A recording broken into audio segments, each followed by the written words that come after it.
Hallo julle, ek het nog so gedagtetjie vir julle vandag. Moenie die skare volg nie.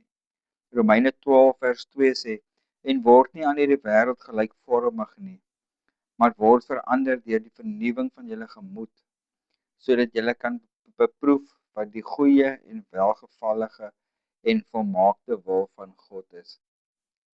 Moenie die skare volg nie. Baie jong mense voel hulle moet doen wat almal doen om in te pas. As almal iets doen, beteken dit nie dat hulle reg is nie.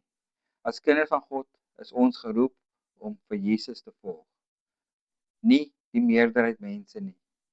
Dit vat moed om anders te wees, maar God eer die wat hom eerste stel.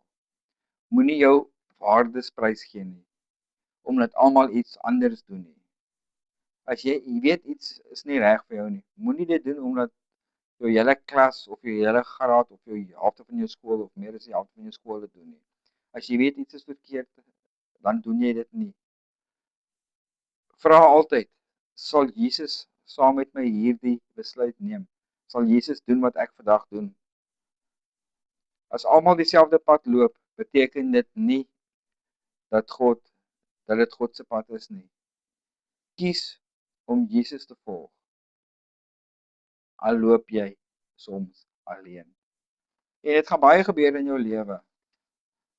Jy gaan goed doen wat jy weet nie reg is nie en tog, soos ek gesê het, gaan almal dit probeer doen en jy weet dat dit is verkeerd.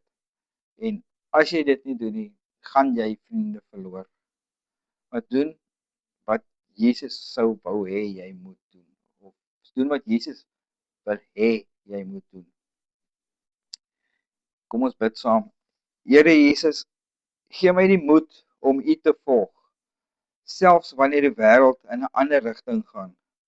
Help my om elke dag volgens U waarheid te leef. Ek bid dit in Jesus se naam alleen. Amen en amen.